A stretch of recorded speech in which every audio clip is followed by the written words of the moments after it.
Ассалаумағалейкум. Кішкентай бір лайфхак. Мына есік қалай жапсаң да артқа қайтып жатыр. Жабылмайды. Ашылып қалып жатыр. Қазір осыған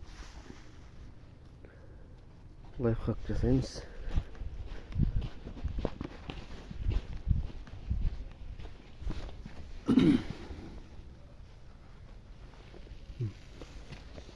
Құм